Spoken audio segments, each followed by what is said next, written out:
I'm Alana. And I'm Elle. And we are Read the Room. Our other band members are Alex, Adam and Dan. And we are all from Norwich.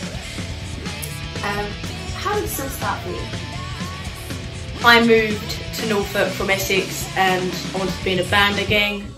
And then I applied online on joinmyband.com and I discovered Dan. And then just from there, Dan brought you in on the scene, and then I met Adam online on the website. And then we eventually found Alex. Yeah, it's all done over the internet after moving up here. So it's quite a big step, big risk. It worked out. What's the questions? What else do you do besides making music? So I am a project and support worker for people with learning disabilities and autism. I help them on a regular basis, do daily tasks. I also am a henna artist. Yeah. And I start work Monday. Would you describe the music you make or genre? Sure, I'll just skip the question. We can come back to that. Catchy music.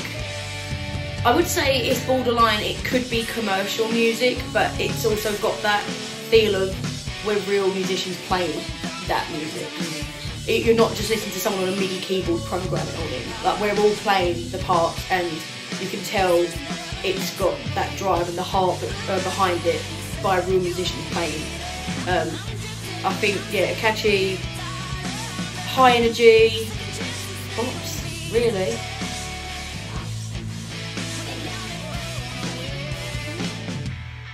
Yeah, number 4. What has been your favourite concert to date? As a band, we've only played one gig in public. 2 private events. 2 private events, which was great. It really helped us kind of get used to playing on stage with each other, because in the rehearsal room it's always different. There's always room for mistake on the rehearsal, but live there isn't. But I think our first real gig in the city went very well. Yeah. Sitting where I am, the drum kit behind, watching everyone and taking everyone in, because I have time to look about and all that. It was really good reception. Everyone knew this music. Everyone was singing a dance along, so it was really, really good. Yeah, we did have a word at a time. Yeah, we did. What is the story behind coming up with the name for your band?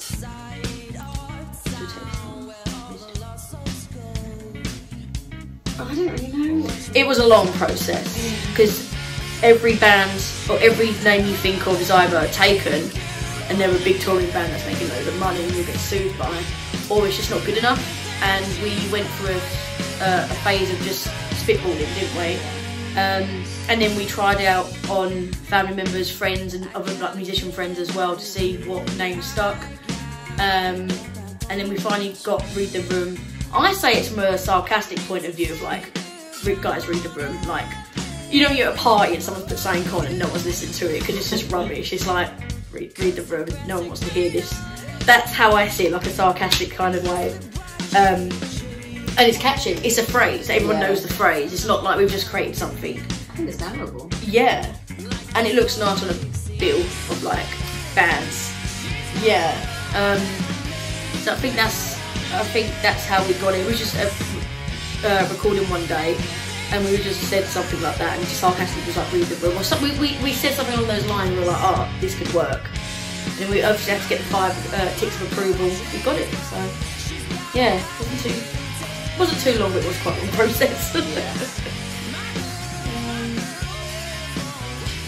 How does your musical influences reflect in your songwriting? Let's take this one. So, I don't write the lyrics. I try and help out when I can, but for the drums, that's my job. I think you can definitely hear my influences come through when I'm playing. A huge influence of mine is Zach Farrell from Paramore, his influence is Dave Grohl from Foo Fighters, when he played a few times with Nirvana as well, and Taylor Hawkins. So I think you can hear and tell when I play, like, I've listened to endless Paramore songs, and they're one of my favourite bands, and they are my biggest influence drumming wise. I think I hear a track and I'm like, what would Zach do? Because he's my favourite drummer. Yes, that for me is I think you can tell, especially with the music we write, it's kind of Paramore anyway. And I think just some of the feels I do and like the strong, like the heavy beats that I do really kind of mix in, especially with their older music comparing to, I really think you could tell. I've been told before after I've played in a band, like, I sound like that girl, so I took that as a great compliment. That was a great achievement for me. I can now die happy. So yeah. What was it like filming your Jade video single? We had a great time filming Jade. It was basically like a get-together party while filming.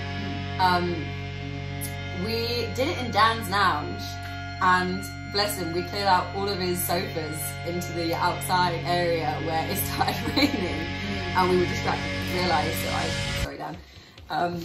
But we had the idea that we wanted to mime along, have fun doing it, do some random bits as well, have a cool backdrop, and I think we nailed it. I think it's a great video. It shows that we're just having a good time.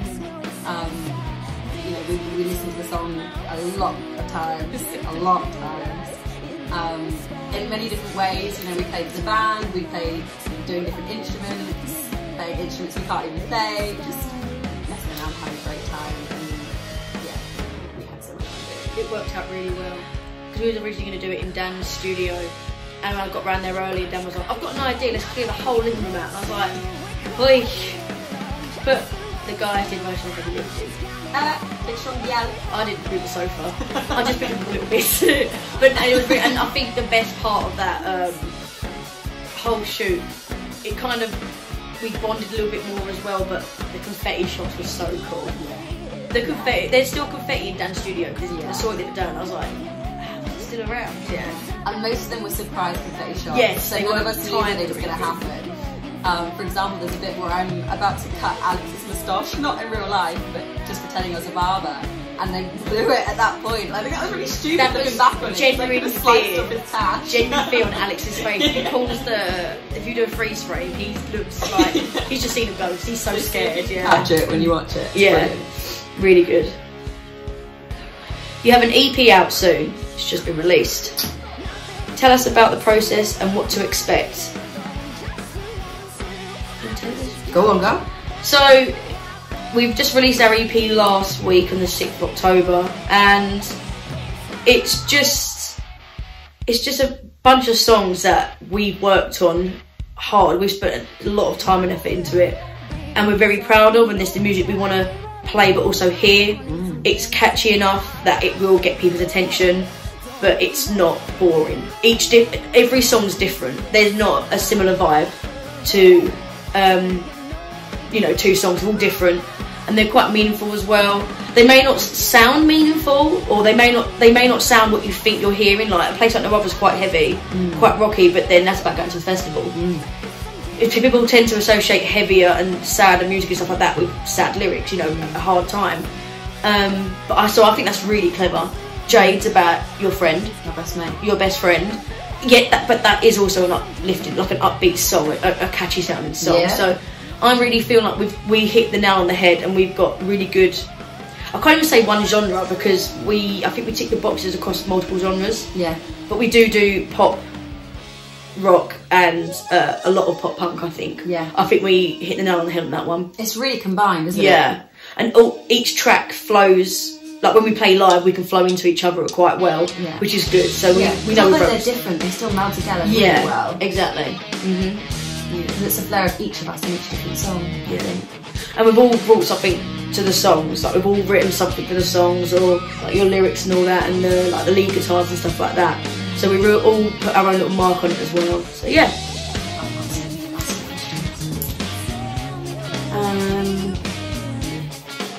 What future plans and aims for the band? No, that's not again. What's the future's plans? What's the future plans and aims for the band?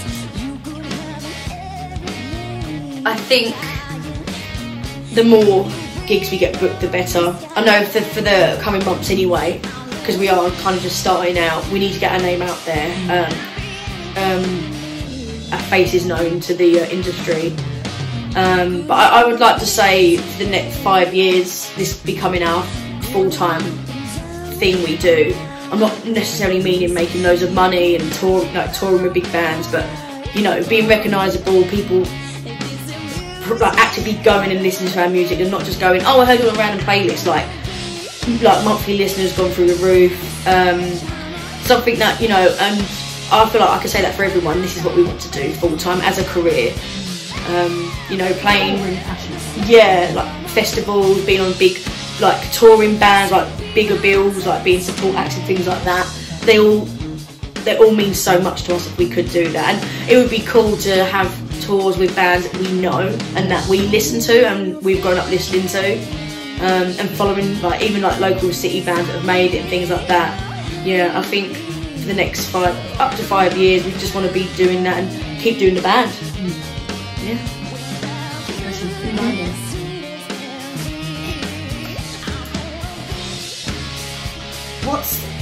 What are the biggest challenges you face as a new band? Getting people to listen to the music. It's all well and good posting it, but it makes a difference if people actually do listen to it. Yeah. And having the right audience and knowing when to post about it to get the correct audience listens and views and people actually see the stories. And you know, on the social medias it's quite difficult to get the timings right, because you can just scroll through, people miss your posts, they don't really care. But I think, yeah, getting yourself just established is quite tricky. The writing's easy. Yeah, we were really lucky with Jade because people were really curious and people wanted to know what we sounded like, and we've been teasing them for so long. We've got music coming out, and then people were like, yeah, I need to hear it, and the response was overwhelming. It was absolutely wonderful. But then the next song's like, oh, you heard them now, you know, I don't need to keep listening.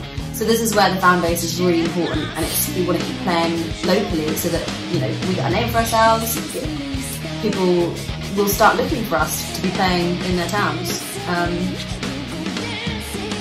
Yeah, I think that's the biggest challenge is people continuing to listen to each of our songs, because a single's easy. Our first single did really well. The rest of the lead up is a bit more.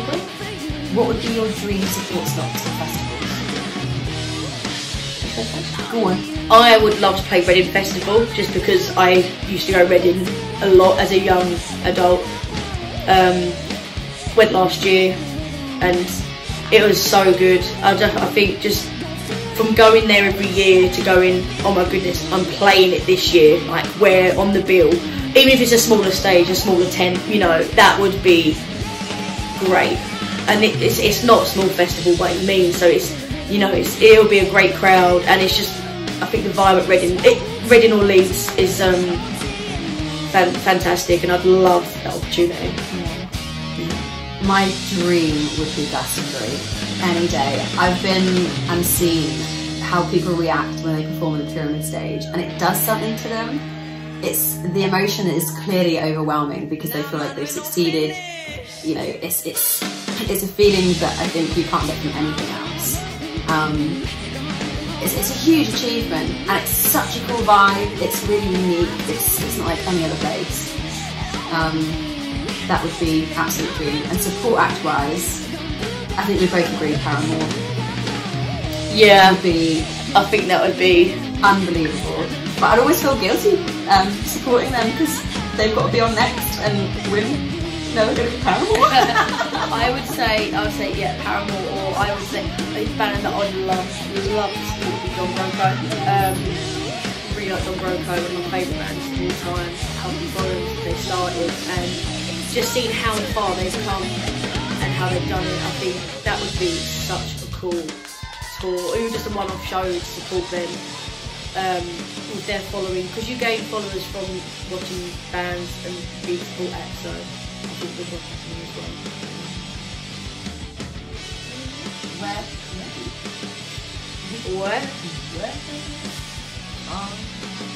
Where can people find you and your music? Everywhere. Spotify, YouTube, Apple Music, Amazon Music. We're on all social medias. So we've even got a website, so you can find us everywhere. TikTok, no excuse. TikTok, Instagram, Facebook, even on Gmail if you want to reach out to us. Go old school, email us. Email us. Book us for a gig. No, I didn't think about that one. Describe each other in just one word. Energetic. Oh, the band or the members? Describe each other. It's just other? us. Yeah, it's just us. So energetic for you. You're ready to go. Let's go. Yeah.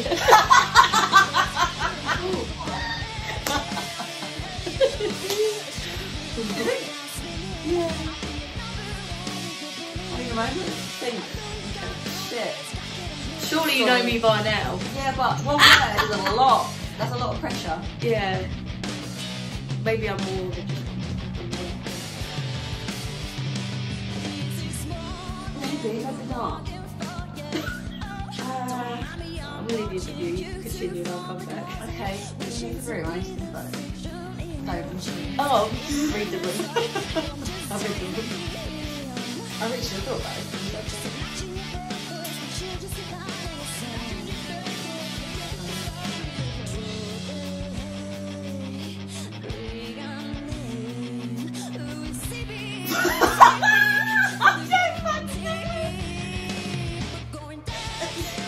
I can't say one about myself.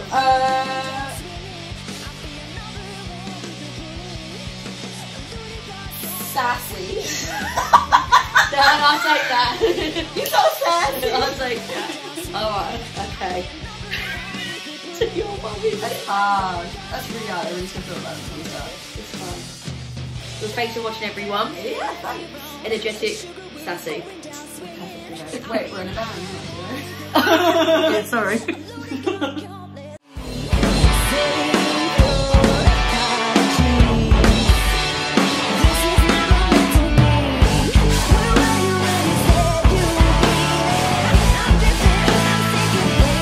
Let's go.